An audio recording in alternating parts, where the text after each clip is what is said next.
শুভ সকাল আমার প্রিয় বন্ধুরা, কেমন আছো সবাই? আশা করছি সকলে অনেক বেশি ভালো আছো। আমরাও না বেশ ভালো আছি। ভারতের ছোট্ট একটি গ্রাম থেকে আমি রূপা, ব্লগার রূপা চ্যানেলে সকলকে স্বাগত জানিয়ে আজকের ব্লগটি শুরু করছি। ঘুম থেকে উঠেই এত গাদা গাদা কাজ কার না বাড়িতে থাকে বলো? সবার বাড়িতেই একই রকম কাজ থাকে।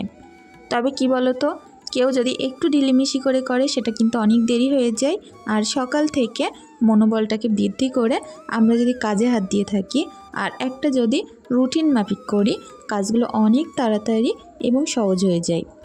ঘুম থেকে উঠেই প্রত্যেকটা কাজ পাট করে ভাগ করে নিতে হয় যে কোনটা আগে করব, কোনটা পরে করব। এতে করে আমার প্রত্যেকটা কাজ যেমন টাইমের মতো হয়, ঠিক তেমনই কিন্তু পরিষ্কার পরিপাটি হয়। তো যাই হোক, দেখো আগে জামা কাপড় কটা ভিজিয়ে নিলাম। আর কোনোটাই নোংরা নয়, শুধু একটা প্যান্ট আছে হাজব্যান্ডের, সেটাই একটু বেশি ময়লা, তো ওটা একটু ভালো করে আচার দিয়ে ধোবো। আর এগুলো ওই সামান্য একটু আচার দিচ্ছি, যেহেতু সার্ফের পানিতে ডুবানো, তো সেই কারণে। তো দেখো পুকুরের পানিটা সকালের টাইমে কতটা বেশি স্বচ্ছ, নিস্তব্ধ। আর রোদ্দুর পড়ার পরে পানিটা কিন্তু আরও বেশি সুন্দর চকচক করে। তো যাই হোক, এর মধ্যে কাজ করতেও না বেশ ভালো লাগে। বিশেষ করে মাঘ মাস এখনও শেষ হয়নি, তবে ফাল্গুনে হাওয়া বওয়া শুরু হয়েছে। ঠান্ডা কিন্তু একেবারেই নেই, আর এর মধ্যে না কাজ করতে বেশ ভালো লাগে। আমরা হয়তো যারা গ্রামে থেকে থাকি, এই যে সময়টা বিশেষ করে ফাল্গুন মাসটা এত দারুণ কাটে কি বলবো। না থাকে কোনো ঠান্ডা, না থাকে কোনো গরম, চারিদিকে কোকিলের ডাক আর পাখির শব্দ, আর একটা যেন কি সুন্দর একটা পরিস্থিতি, সব কিছু মিলিয়ে একটা অসাধারণ ব্যাপার থাকে। তো যাই হোক, এই সময়টা না আমার বাড়ি থেকে বাইরে কোথাও যেতেই ভালো লাগে না। চারিদিকটা নিস্তব্ধ থাকছে আর অনেক সুন্দর লাগে।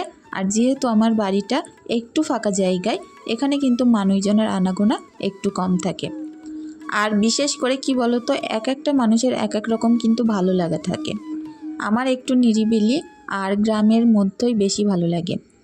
তো আমার বাড়িতে এসে যদি দুদিন কেউ থাকে, তার মনটা পুরো ঠান্ডা হয়ে যাবে, জানো তো, এতটাই সুন্দর পরিবেশ এবং পরিস্থিতি। তো এখানে থেকে একটা জিনিস আমি বুঝি যে আমার মাইন্ডটা সবসময়ই ফ্রেশ থাকে।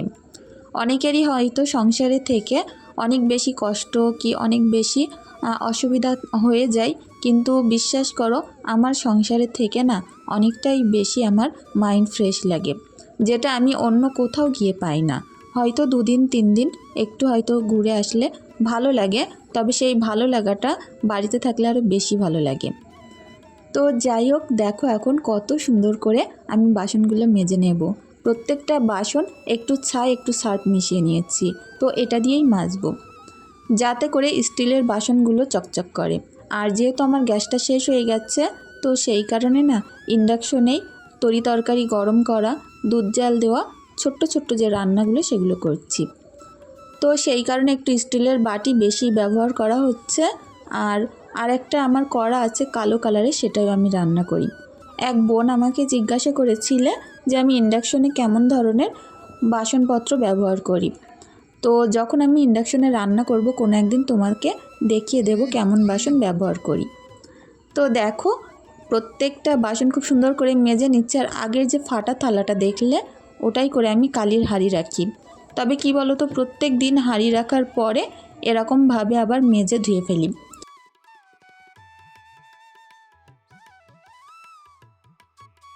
তবে কি বলো তো, ছাই দিয়ে মেজে একটু যদি ছুপে ছুপে মাজা যায়, বাসনগুলো বেশ চকচক করে।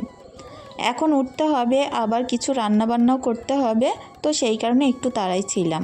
আর ঘরের কাজ বলতে পারো সেভাবে কিছুই করা হয়নি।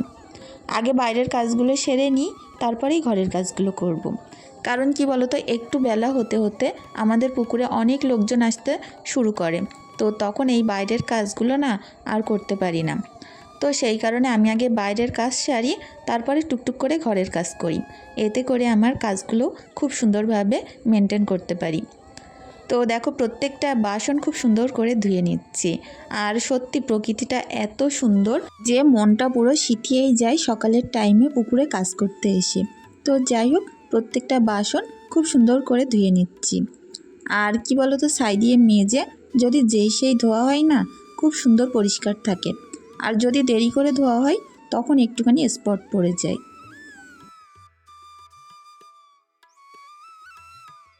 তো জামা কাপড়গুলো তো কাচা হয়ে গেছে, এখনও পর্যন্ত শুকাতে দিতে পারিনি। আর সকাল সকাল রোদ্দুর উঠেছে, জামা কাপড়গুলো তাড়াতাড়ি শুকাতে দিতে হবে, যাতে করে বিকেলের আগে শুকিয়ে যায়, তুলে আমি আবার ভাঁজ করে নিতে পারি। আর জামা কাপড় জিনিস কি বলো তো, তুলে যদি যেই সেই ভাঁজ না করা হয় না, ঘরটা কেমন একটা লাগে। বিকালে তুলে একেবারে ওই সঙ্গেই ভাঁজ করে রাখি, যাতে করে ঘরটাও বেশ পরিপাটি লাগে। তো দেখো আমার কালির হাঁড়ি বাসনপত্র সবটাই মাজা কমপ্লিট। আর এখন যাব ওই যে ঘরের পিছন দিকটায়, ওখানটায় না খুব সুন্দর রোদ্দুর আসছে, আর বেড়াও দেওয়া আছে। তো বেড়ার ওপরে মেলে দিলে বিকালের মধ্যে শুকিয়ে যায়। তো যাই হোক, এদিকে ওদিকে সব দিকেই আমার বাড়ির আশেপাশে পুকুর, আর মাঝখানে আমার বাড়ি। বেশ ভালোই লাগে গরমের সময়টা, জানো তো। তো দেখো, হাওয়াও বইছে না খুব সুন্দর, প্রকৃতিটা এতটাই বেশি সুন্দর আজকে, আমার আরও কাজে যেন উৎসাহ বেশি দিচ্ছে। তো যাই হোক, প্রত্যেকটা জামা কাপড় মেলে দিচ্ছি।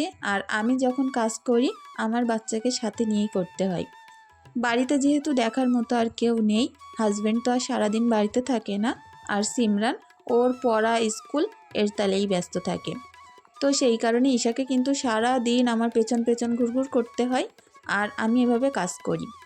তবে কি বলো তো, একটা জিনিস ছোটোবেলা থেকে ওর অভ্যাসে পরিণত হয়েছে, যে ও দেখে মা কাজ করে আর ও পেছন পেছন খেলা করে। একবারের জন্য কাঁদেও না, কি জ্বালাতনও করে না। সারা দিন ছোট্ট ছোট্ট পায়ে শুধু হেঁটে হেঁটে ঘুরে ঘুরে বেড়ায় আমার পেছন পেছন। কোনো কোনো সময় অনেকটাই খারাপ লাগে যে আমি ওকে একটু ভালো করে কোলে রাখতে পারি না, কারণ কোলে নিতে গেলে কাজগুলো আর করাই হয় না। তো সেই কারণে না, ওর এখন ওই একা একা হেঁটে হেঁটে অভ্যাস হয়ে যাচ্ছে। ও ওর মতন হাঁটতে থাকে আর আমি আমার মতো কাজ করতে থাকি। তো দেখো, এর মধ্যে উনুনটাও কিন্তু খুব সুন্দর করে লেপে নিচ্ছি। আর কাল যেহেতু উনুনের মুখটা ভেঙে গেছিলো, সেই সকল জায়গাগুলো একটু সারিয়ে নেব। তো মাটির উনুন হয়তো দেখতে অনেকটাই সুন্দর লাগে, রান্না করতেও বেশ সুবিধা। তবে কি জানো তো, এটা এই যে ভেঙে যায় লেপার টাইমটায় একটু সুন্দর করে লেপতে মুছতে হয়, তা নয় কিন্তু ভালোভাবে টিকে থাকে না। তো এটাকে সুন্দর রাখতে এবং অনেক দিন টিকিয়ে রাখতে প্রত্যেক দিন এভাবে লেপতে হয়, যাতে করে বেশ সুন্দর লাগে। আর রান্নার টাইমেও না একটু মনোযোগ দিয়ে এখানে রান্না করা যায়। আসলে দেখবে পরিপাটি জায়গায় কিন্তু কাজ করতে অনেক ভালো লাগে। তো তারপরে উঠোনটা ঝাড়ু দিয়ে নেব। আর উঠোনের যত ইট ঘাসের তলায় ঢুকে গেছে, এতটাই বাজে অবস্থা আমার উঠোনে, কি বলবো। হাজব্যান্ডকে অনেক দিন ধরেই বলছি যে একটু ঘাসগুলো তেল দিয়ে পুড়িয়ে দিতে, তবে তারও আর সময় কোথায়। তো সেই কারণে হচ্ছে না, দেখি কবে এই ঘাসগুলো সদ্গতি করতে পারি। তো যাই হোক, দেখো ইটের ফাঁক থেকে সৃষ্টি পাতাগুলো বার করে নিচ্ছি। কারণ কি বলো তো, আমার বাড়িতে যেহেতু বড় বড় সৃষ্টি গাছ, প্রচুর সৃষ্টি পাতা পড়ে এই সময়টায়। তো এখন শুধু পাতাগুলো ঝাড়ু দিয়ে উঠতে পারলে হয়। এখন ঝাড়ু দিচ্ছি তো বিকালবেলার মধ্যে আবার যাতাই হয়ে যায়। দেখতে কিন্তু একটু বাজে লাগে, তবুও করার কিছু নেই। গরমের সময় প্রচুর ছায়া হয় আর অনেকটাই ঠান্ডা থাকে বাড়ি। তো ফাঁকা জায়গায় বাড়ি হলে কিন্তু প্রচুর রোদ্দুর পড়ে আর অনেকটা অসুবিধা হয়। প্রথম যখন বাড়ি করেছিলাম অনেক কষ্ট হতো গরমে, তারপরে যখন এক এক করে গাছগুলো বড় হতে থাকলো তখন আর কোনো কষ্টই হয় না। এখানে অনেকটাই ঠান্ডা থাকে, বিশেষ করে সিমরানের যে ঘরটা, মাঝখানের ঘরটা প্রচুর ঠান্ডা থাকে। কারণ কি বলতো, সৃষ্টি গাছটা পুরোটা ছেয়ে আছে ওই ঘরটার উপরে, যার কারণে গরমে প্রচুর ঠান্ডা আমার ওই ঘরটা। আমরা বেশিরভাগ দিন গরমের সময় ওই ঘরেই মেঝেতে থাকি। তো যাই হোক, আর এই ঘরটা কিন্তু একটু গরম লাগে, কারণ চারিদিকে বড় বড় জানলা আর প্রচুর রোদ্দুর ঢোকে, তো সেই কারণে। তো দেখো খাটটা গুছিয়ে নিচ্ছি। আর বেডশিটটা নোংরা হয়নি, তবে দেখতে কেমন লাগছে। যেহেতু বেডশিটটার কালারটা ভালো নেই, তো সেই কারণে কেমন একটা যেন খারাপ লাগছে। তো ভাবছি এটা যেহেতু নোংরা হয়নি, তো এর ওপরে আরেকটা বেডশিট পেতে দেব। আর এটা এরকম তলায় কভার করে রাখবো, যাতে করে তোষকটায় কোনো রকম ধুলো নোংরা না ঢোকে। তো প্রত্যেকটা জিনিস একটু খুঁটিয়ে খুঁটিয়ে পরিপাটি রাখার চেষ্টা করি। তো এই যে গুছিয়ে রেখে আমি যখন রান্নার দিকে যাব, এসে দেখব আমার ঘর বাড়ি পুরো গুড়িয়ে ফেলেছে। আর এটা করে একমাত্র আমার দুটো বাচ্চা। তো সিমরান যেহেতু অনেকটা বড় হয়ে গেছে, ও কিন্তু এই সকল বিষয়গুলো বোঝে যে মা অনেক কষ্ট করে গুছিয়ে গাছিয়ে রাখে। আর ঈশা তো বোঝে না, ওকে বকা দিলেও কথা শোনে না। তো সিমরান বারবারই চিল্লাতে থাকে, মা দেখো এটা নোংরা করছে, ওটা হুড়াচ্ছে, এটা বের করছে।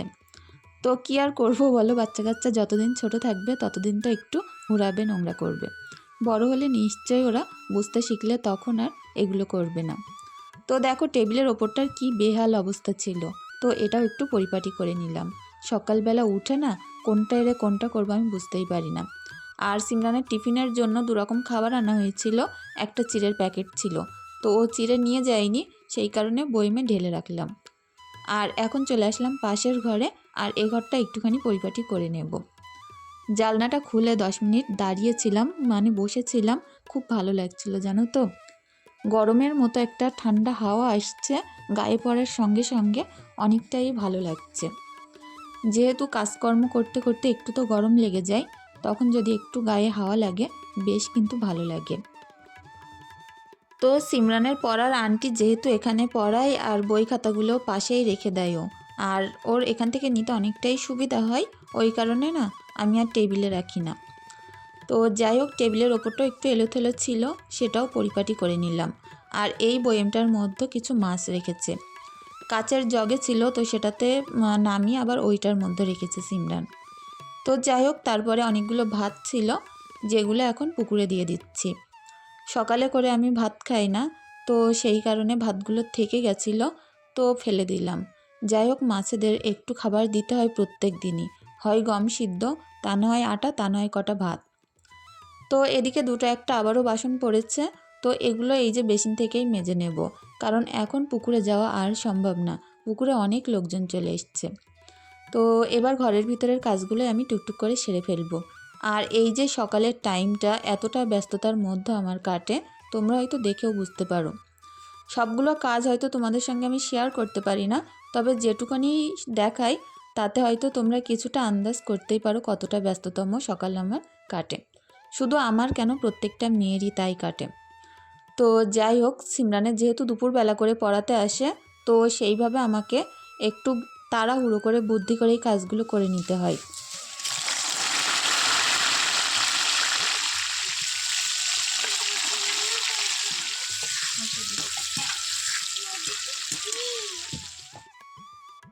টাইমের মধ্যে রান্না খাওয়া ওকে করিয়ে আবার পড়তে বসাতে পারি। তো একটা না রুটিন মাফিক হয়ে গেছে খুব সুন্দর, যে দুপুরবেলা সিমরানের পড়াতে আসে বলে ওই টাইমের মধ্যে আমি রান্না করে দুটোর মধ্যে ওকে খাইয়ে দিই, যাতে করে 3টে থেকে খুব সুন্দর করেও পড়তে পারে। তো দেখো, কিছুটা আলু আমি নুন দিয়ে সিদ্ধ করে নিয়েছিলাম, সেগুলো একটু বুড়ো বুড়ো তেলে ভাজা করে তুলে রেখেছি। আর সেই তেলের মধ্যে পেঁয়াজ, কাঁচা লঙ্কা আর আদা রসুন বাটা দিচ্ছি। আর আজকে একটা দারুণ জিনিস করব, যেটা আমার অনেক বেশি প্রিয়, অনেক পছন্দের। তো হাজব্যান্ডকে আনতে বলি, আনে না, আজকে কি মন হয়েছে দেখলাম এনে দিয়েছে। তো মুরগির ছাল, পা, এইসবগুলোই। তো যাই হোক, সেটা আমি এখন সুন্দর করে রান্না করে নেব। তো এটা মশলার মধ্য দিয়ে খুব সুন্দরভাবে কষিয়ে নেব, বেশ কিছুক্ষণ ভাজা ভাজা করে নিয়েই এর মধ্যে এই যে আলুগুলো তুলে দিলাম। আর রান্না করতে করতে আজকে একটা জিনিস হয়েছে জানো তো, দেখি হলুদের পাত্রে হলুদ ফুরিয়ে গেছে। আমি ভেবেছিলাম হলুদ আছে অন্য পাত্রে, ঘরে গিয়ে দেখি যে বড় কৌটোটায় ভরা থাকে সেটা পুরো খালি। আগের দিন যে আমি পুরো ঢেলে নিয়েছিলাম, তো আমার মনেই নেই। তো নুন দিয়ে সুন্দর করে কষাতে থাকি, আর সিমরানকে বললাম যে একটুখানি সাইকেল নিয়ে দোকানে যেতে। আমাদের বাড়ি থেকে দোকানটা সামান্য একটুখানি দূরে, তো সিমরান তাড়াহুড়ো করে সাইকেল নিয়ে চলে গেছে হলুদ আনতে। তো তার ফাঁকে আমি সুন্দর করে অনেকক্ষণ যাবৎ নুন আর সমস্ত মশলা দিয়ে কষিয়ে নিয়েছি, আর অল্প একটুখানি সেদ্ধ হওয়া পানি দিয়েছি। এর মধ্যে না এখনও হলুদটা পড়েনি, তো কষানোর টাইমে দিলে হয়ে যাবে। তো কিছু কিছু দিন কিন্তু এরকম একটু ভুলভ্রান্তি হয়েই যায়, সব কিছু মাথায় রেখে না কাজ করা একা মানুষের তো একটু ভুল হয়ই। তো হলুদটা এনে দিয়েছে তারপরে, আর আমি দিয়েও দিলাম, দিয়ে এখন খুব সুন্দর করে কষিয়ে ভিতরে যে পানিটা ছিল মেরে পুরো তেল বার করে নিয়ে এখন পানি দিয়ে নিলাম। তো ঝোলটা দিয়ে সামান্য একটুখানি ফুটাবো, আর এর বিশেষ করে ঝোলটাই বেশি ভালো লাগে রুটি দিয়ে খেতে। তো সেই কারণে একটু তেল তেল একটু ঝোল ঝোল রাখবো। আর এটা আমাদের বাড়িতে সবাই অনেক পছন্দ করে, হাজব্যান্ড ছাড়া। তো আজকে হাজব্যান্ডকে দিয়েছিলাম, বললো বেশ দারুণ লেগেছে নাকি তারও। তো যাই হোক, শুনেও ভালো লাগলো যে না, তার অজুহাতেও অন্তত এবার অন্তত আনবে। তো দেখো, তারপরে একটু লাউটা একটা সিটি দিয়ে নিয়েছিলাম নুন দিয়ে। তো সুন্দর করে পেঁয়াজ রসুন দিয়ে লাউটা ভাজা করছি। আর এদিকে মাংসের কালারটা দেখো, এই যে ছাল পায়ের কালারটা যেমন সুন্দর দারুণ হয়েছে দেখতে, খেতেও কিন্তু ঠিক তেমনই হয়েছিল। তো বন্ধুরা, আমার আজকের ভিডিওটি এখানেই শেষ করছি। সকলে অনেক ভালো থেকো, সুস্থ থেকো, আমাদের জন্য একটু দোয়া রেখে যেও। ধন্যবাদ।